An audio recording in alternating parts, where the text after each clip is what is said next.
Nithyanandam sir, நீங்கள் எப்படி பார்க்குறீங்க? கம்பேக் கொடுப்பதில் நாங்கள் ஸ்பெஷலிஸ்ட் அப்படின்னு திமுக தலைவர் ஸ்டாலின் சொல்கிறாரு. நிறைய மாற்றங்கள் செஞ்சுருக்காங்க. உங்களுடைய பார்வையில்? நியூஸ் 7 கேள்வி நேரம் நேயர்களுக்கு என்னுடைய பணிவான வணக்கத்தினை தெரிவித்துக் கொள்கின்றேன். உங்களோட தலைப்பில் ரொம்ப முக்கியமான விஷயமா முதல்ல சொல்லியிருக்கிறது, எதிர்கால அரசியலுக்காக அதிரடி மாற்றம் கொண்டு வந்த திமுக செயற்குழு. நிச்சயமாக 100க்கு 100 என்று கடந்த பாராளுமன்றத்திலையும் சட்டமன்றத்திலையும் வென்றவர்கள் இந்த முறை தோற்ற பிறகு அதிரடி மாற்றம் கொண்டு வந்தால்தான் மக்கள் மத்தியிலே பேச்சு பொருளாக இருக்க முடியும். அது மட்டுமல்ல, கட்சியிலே ஒரு 2ஆம் கட்ட தலைவர்கள் வர வேண்டும் என்ற ஒரு கட்டாயம் இப்பொழுது அவர்கள் உணரத் தொடங்கியிருக்கின்றார்கள். இதற்கு முன்னர் எல்லாமே 75+, 80+ தான். இப்போ தான் உணரத் தொடங்கியிருக்கிறார்கள். 21லேயே இதை தொடங்கியிருக்க வேண்டும்னு பேசணும். இப்போது 21 தொடங்க முடியாததுக்கான காரணம், ஸ்டாலின் அவர்கள் முதலமைச்சரான பிறகே எனக்கு தூக்கமே கிடையாது, எந்த மந்திரி என்ன பேசுவார்னு தெரியல என்று மூத்த மந்திரிகளைத்தான் அவர் சொன்னார். அந்த அளவிற்கு அவர்கள் கைப்பிடியிலே வைத்திருந்தார்கள் ஸ்டாலின் அவர்களை கூட. கருணாநிதி அவர்களோடு பழகினோம் என்ற ஒற்றை துருப்பு சீட்டை வைத்து ஸ்டாலின் அவர்களை அவர்கள் கைக்குள்ளே வைத்திருந்தார்கள். அதனால்தான் அவர் அதிலிருந்து வெளியே வர முடியவில்லை. அதுக்கு நியாயம் கற்பிக்க வேண்டும். இப்பொழுது தோல்வி என்றான பிறகு நியாயத்தை தேடி அலைய வேண்டியதில்லை.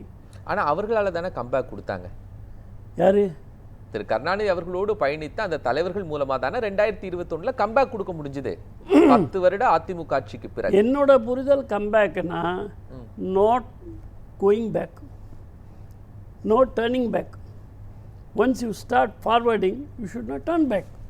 ஆனால் திராவிட முன்னேற்ற கழகத்தை பொறுத்தவரை 5 ஆண்டுகளுக்கு பிறகு பின்னடைவு தான் ஏற்படும். இதுவரை கம்பேக் என்பது திராவிட முன்னேற்ற கழகம் கொடுத்ததே கிடையாது. அதை உணர்றாங்க. தோல்வி ஒன்றும்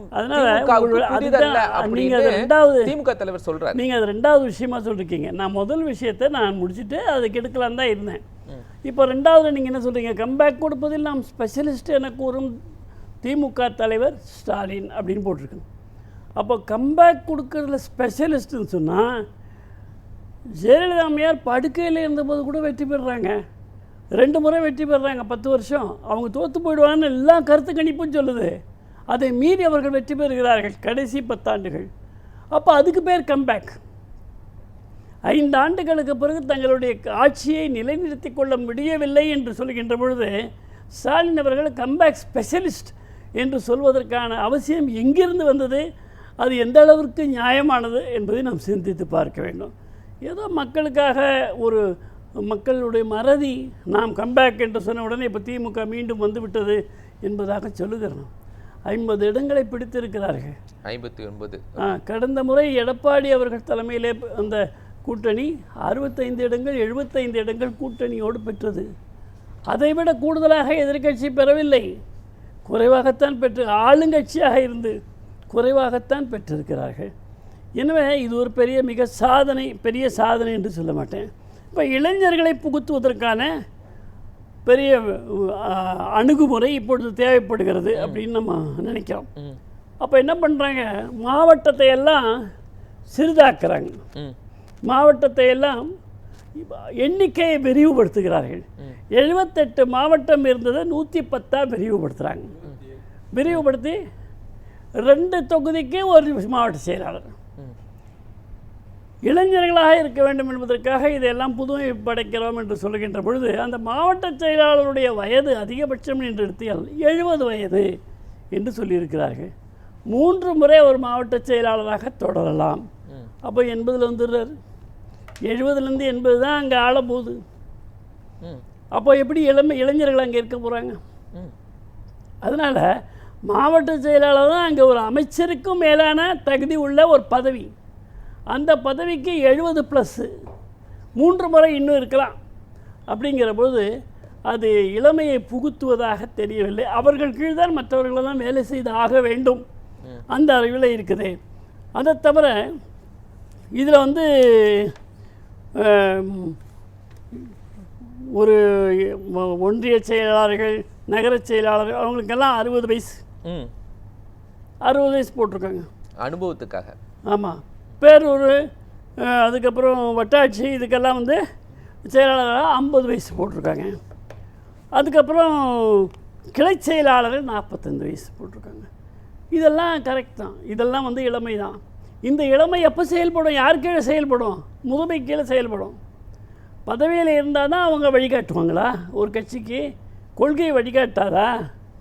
எனவே இவர்களை விடுத்து கட்சி கட்டமைப்பு இல்லை என்பதை ஏற்றுக்கொள்ளுகின்ற ஒரு தீர்மானமாகத்தான் நான் இதை பார்க்கிறேன். வயதானவர்களை தவிர்த்து கட்சி கட்டமைப்பு இல்லை என்பது மிக தெளிவாக உள்ளங்கை நெல்லிக்கனியாகத்தான் இதை செய்திருக்கிறார்கள். நகர செயலாளர் என்றிருந்ததை முழுவதும் ரத்து செய்து விட்டார்கள். மாநகர செயலாளர்கள் இப்போ சென்னை, தாம்பரம், கோவை, தாம்பரம் போன்றவை நகர செயலாளர்களை முழுவதும் ரத்து செய்து விட்டார்கள். அப்போது அங்கே வந்து நகர செயலாளர் இருந்தால் அவருடைய ஆதிக்கம் அதிகமாக இருக்கிறது என்ற காரணத்திற்காக அது ரத்து செய்யப்பட்டிருக்கிறது. கட்சியினுடைய வளர்ச்சியை ஒரு பக்கம் அவங்க சொல்லலாம், அதனுடைய பின்னணியில் என்ன இருக்குது நம்முடைய அனுபவத்தில் அரசியலில் நாம் பார்க்குறோம். இந்த மாற்றம் இந்த தோல்விக்கு பிறகு ஸ்டாலின் அவர்கள் செய்ய வேண்டிய கட்டாயம் இருக்கிறது. ஆனால் அதன் பின்னணி இவ்வாறாக இருக்கிறதே பார்க்கின்ற பொழுது அப்படி தெரிகிறதே. வாக்காளர் அடிப்படையிலே, வாக்காளர் எண்ணிக்கையிலே மண்டலங்கள் பிரிக்கப்படும் சொல்லியிருக்கு. வாக்காளர் எண்ணிக்கையில் மண்டலம் பிரிக்கப்படும். வாக்காளர் எண்ணிக்கையில் பாராளுமன்றம் உங்களுக்கு வந்து தொகுதி வரையறை செய்யக்கூடாது, பாப்புலேஷன் பேஸ் செய்யக்கூடாது. ஆனால் இங்கே வந்து என்ன பண்ணுறாங்க, வாக்காளர் அடிப்படையிலே தான் மண்டலங்கள் பிரிக்கிறார்கள். மண்டலங்கள் அப்படின்னு சொல்கிறாங்க. இப்போது அதிரடி, இதில் என்ன அதிரடி இருக்குது அப்படிங்கிறது நமக்கு போக போக தான் தெரியும்.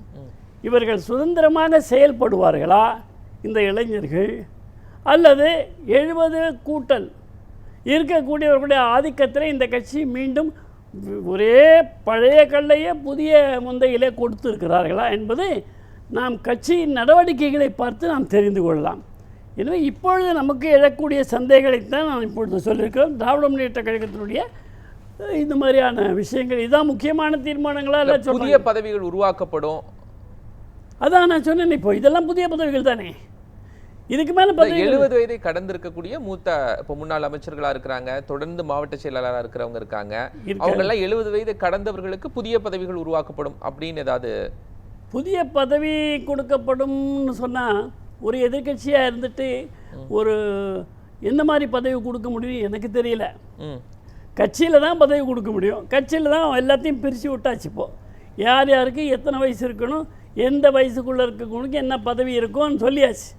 ஆக கூடுதல் வயதானவர்களுக்கு புதிய பதவி என்று சொன்னால் நாம் இதுவரை திராவிட முன்னேற்ற கழகத்திலோ அல்லது அரசியல் கட்சிகளிலோ பார்த்தால் அவர்களை மார்கதர்ஷக் என்று பாஜகவில் சொல்வார்கள் அல்லவா, மார்கதர்ஷக் பிரிவு, அவர்கள் வழிகாட்டக்கூடிய குழுவினுடைய தலைவர் செயலாளர் இப்படி போட்டுக்கலாம். அதை பற்றி ஒரு கிளாரிட்டி கொடுக்கல. ஏற்கனவே 70 வயதை தாண்டிய மூத்த நிர்வாகிகளுக்கு என்ன பதவிங்கிற கிளாரிட்டி கொடுக்கல. அதுதான் கொடுக்க முடியும். ஆட்சியில் இல்லை, வாரியத்தை கொடுக்க முடியாது, எதையும் வாரி வழங்க முடியாது. அப்போ அவர்களுக்கு என்று தனியாக மார்கதர்ஷக் மண்டல், அதாவது வழிகாட்டுதல் குழு அப்படின்னு போட்டு புதுசாக உருவாக்கி அவங்களுக்கு அதில் பொறுப்புகள் கொடுத்து பேசாமல் இருந்து எல்லாருக்கும் தூரம் நின்று வழிகாட்டுங்க, கேட்டால் கேட்கட்டும், கேட்கலாம் விடட்டும், எப்படி கேட்க வைக்கிறதுன்னு பார்த்து அதை முடிஞ்சால் நல்லதாக இருந்தால் கேட்க வைப்போம், இல்லைன்னா அது ஒன்றும் பண்ண முடியாது, உங்களுக்கு வயசாச்சு, நான் உங்களை வந்து தூக்கி எறியாமல் வைத்து கொண்டிருக்கிறோம் என்று தான் சொல்வார்கள். ஆனால் இதில் வந்து பெரும்பாலான எம்எல்ஏக்களாக இருந்தவர்கள் யார் திராவிட முன்னேற்ற கழகத்தில் பெரிய பொறுப்பில் இருந்தார்களோ அவர்களுடைய மகன்கள் தான் எல்லா இடத்துலையும் வந்திருக்கிறாங்க. அவங்க தான் இப்பவும் வரப்போகிறாங்க. 70 வயசுனா கூட அவங்க தான் வரப்போகிறாங்க. அதனால் இது வந்து ஒரு பெரிய சமூக மாற்றம் அல்லது ஒரு பெரிய வளர்ச்சி. இதை நான் சமூக மாற்றம்னு சொல்ல சார், ஒரு அரசியல் மாற்றம், வளர்ச்சிக்கு அடுத்த 100 ஆண்டுகள் இந்த கட்சியை ஒரு வெற்றி பயணத்தில் கொண்டு செல்றதுக்கான ஒரு மாற்றம் அப்படின்னு தான் வரலாம். அடுத்த 100 ஆண்டுக்கான அவங்க சிந்திக்கலாம். ஆனால் அவர்கள் கோபாலபுரத்தை மறந்து சிந்திக்க வேண்டும். அதை சேர்த்து தான் சிந்திக்கிறார்கள். அதை தவிர வேறு எருமே நம்பர் 1ஆம் எண்ணிலே யாரும் உட்கார முடியாது. கோபாலபுரத்தில் பிறந்தால் தான் அந்த பர்த் சர்டிஃபிகேட் இருந்தால் தான் உட்கார முடியும். அங்கேத்து பர்த் சர்டிஃபிகேட் இல்லைன்னா அவங்களால 1ஆம் இடத்துல உட்கார முடியாது. எப்படி கட்சி மாறும், எப்படி வளர்ச்சி வரும்? ஆக இவர்களுக்கு வளர்ச்சி வேண்டும் என்று சொன்னால் கொஞ்ச காலம் தூரம் இருந்து பார்க்கணும், என்ன நடக்குதுன்னு பார்க்கணும், இளைஞர்களை ஊக்குவிக்கணும். ஆனால் தலைவர் என்றைக்குமே தலைவராக இருப்பார். ஸ்டாலின் அவர்கள் இன்றைக்கும் மதிக்கக்கூடிய தலைவராக இருப்பார். பதவியில் இருந்தால் தான் மதிப்புன்றது வந்து கட்டமைப்பு இல்லை திமுக. திமுக பல காலமாக மிக சீராக உயர்ந்து வளர்ந்திருக்கிறது, ஆழ பதிந்திருக்கிறது மக்கள் மத்தியில். இதையெல்லாம் சற்று கவனித்து திமுக செயல்பட்டால், கோபாலபுரத்தை மறந்து நாம் அதை மாற்றி அமைக்க வேண்டும் என்று செயல்பட்டால், எப்படி காங்கிரஸ் நேரு குடும்பத்துக்கிட்ட சிக்கியிருக்கோ அப்படி திமுக கோபாலபுரத்தில் சிக்கியிருக்கு அப்படிங்கிற பேச்சு இருக்குது. அதை தவிர்க்குவதற்கான அத்தனை முயற்சியும் திமுக செய்ய வேண்டும். செய்தால் ஒரு வேளை வாய்ப்பு இருக்கும். அது மட்டுமல்ல, இப்பொழுது எதிர்க்கட்சி தலைவராக இருக்கக்கூடிய ஒரு இளைஞர், அவர் அரசியல் பேச வேண்டும். அவர் வந்து சட்டமன்றத்தில் இந்த கேலி கிண்டல் இதையெல்லாம் தவிர்த்து விட்டு, இட்ஸ் அ ப்ரெஷியஸ் டைம், இந்த நேரத்தில் நாம் தோற்றுருக்கோம், மீண்டும் வரணும்னா என்ன பண்ணணும், அதுக்காக படிக்கணும், ஹோம்ஒர்க் பண்ணணும், பண்ணிவிட்டு அவர் வந்து செய்யணும். ஆனால் அதுக்கான துவக்கமே இன்னும் வரல. நன்றி. கண்ணில் அப்பா காணுங்கிறான், அவன் வந்து பிள்ளைங்களை காணுங்கிறான், இந்த மாதிரியான பேச்சு தான் நடந்துக்கிட்டு இருக்கே தவிர மக்களை பற்றி பேச்சே கிடையாது. மக்களுடைய துயரங்களை பற்றி சட்டமன்றத்தில் துயர் துடைப்பதற்கான எந்த ஒரு பேச்சும் எதிர்க்கட்சி தலைவராக பொறுப்போடு அவர் இன்னும் நடந்து கொள்ளவில்லை. நடந்து கொள்ள வேண்டும். காலம் ஒன்றும் ஆயிரல, 100 நாள் தான் ஆயிருக்கு. நித்யானந்தம் சார், மக்கள் தெளிவாகத்தான் இருக்கிறாங்க. திமுகவை வளர்த்தோம்னு அப்படி தட்டி கொடுக்குறாங்க. அவங்க ஒன்றும் பெரிய விஷயமாக சொன்ன மாதிரி தெரியல. ஆனால் ராகுல் காந்தி அவர்களை பற்றி பேசும்போது அவர் பாவம் பாராளுமன்ற எதிர்க்கட்சி தலைவர் தான், மற்றபடி அவர் கட்சி தலைவர் கிடையாது. இவர் சொன்னது சரிதான், கார்கே தான் தலைவர், அவர் தலைவர் கிடையாது, எல்லாருக்குமே தெரியும். ஆனால் எந்த போராட்டமானாலும், எந்த ஊர்வலமானாலும், எந்த பாத யாத்திரையானாலும் காங்கிரஸ் கட்சியினுடைய அனைத்து செயல்பாடுகளையும் முன்னின்று நடத்துவது கார்கேயா ராகுலா இருக்கு இல்ல சீனியர் மோஸ்ட் லீடரு. அப்போ கார்கேனுடைய பெயரால ராகுல் தலைவராக இருந்துட்டு இருக்காரு. சரி, இவ்வளவுதான் விஷயம். இதுல அதனால அங்கே ஜனநாயகம் ஆமா, அதனால தான் நான் வேற மாதிரி சொன்னேன். கார்கேயின் பெயரால் ராகுல் நடக்கிறது அது மாதிரி இருக்கிறதுனால. அப்புறம் இன்னொரு கேள்வி கேட்டாங்க, அதை முடிச்சிடுறேன் ஒரே ஒரு பதியில். தான் கட்சி தோக்கணும்னு யாராவது வேலை செய்வாங்களா, இந்த மாதிரி செய்வாங்களா? அதனால் நல்லதுக்காகத்தான் யோசிக்கிறாங்க, செய்கிறாங்கன்னு. எடப்பாடியை காட்டிலும் ரூம் போட்டு யோசித்து தோக்கிறது எப்படின்னு பார்க்குறாள் தமிழ்நாட்டில் யாருமே கிடையாது. புதுசாக சொல்கிறீங்க, நீங்கள் தெரிஞ்சுக்கிங்க, எடப்பாடி அந்த வழியில் போகிறாரான்னு பயமாக இருக்குது. நன்றி.